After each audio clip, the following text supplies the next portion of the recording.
I'm going to show you one of my favorite recipes for pheasant legs.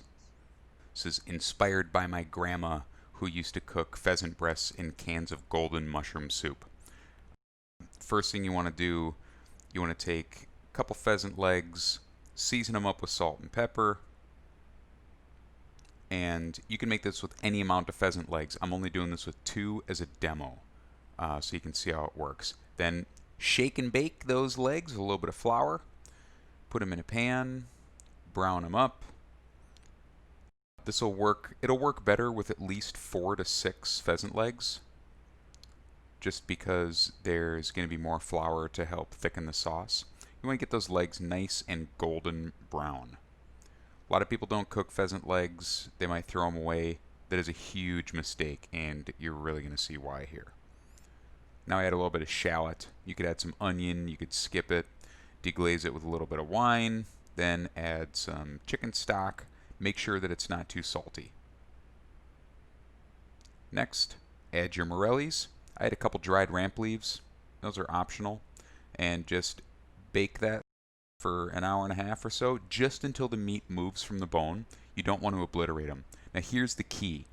Removing the pin bones from the pheasant legs. This is why some people really don't like pheasant legs. Turkey legs have pin bones like this too. And once the meat is cooked, all you gotta do is pick them out and discard them. Now there's going to be a problem bone. There's one pin bone to rule them all here, and you can get a little pliers and kind of just break that thing off. If you try to take it, you can remove the whole thing, but it's going to rip out some of the meat because it's kind of stuck in the joint. Next thing you want to do is trim the morels, cut them into manageable pieces, things you can fit on a spoon. Don't mince them up or anything. This is particularly useful if your morels are massive. Then you want to heat everything back up, and that's pretty much it. Since you seasoned the legs in the beginning, it should be pretty heavily seasoned, so don't worry about double checking yourself too much.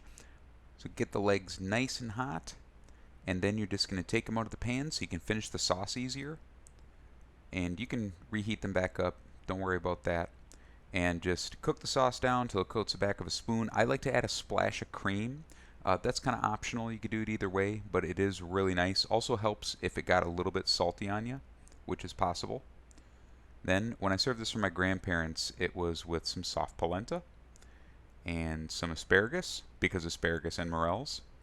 And you can give each person 1 leg or 2 legs, depending on the appetites, and then just spoon that morelly goodness all over the top. Give each person a couple mushrooms. A little sprinkle of chives will finish it off and is a nice accent. And that's it. One of my favorite ways to cook pheasant legs, and you can see more stuff like this on my website. Thanks for watching.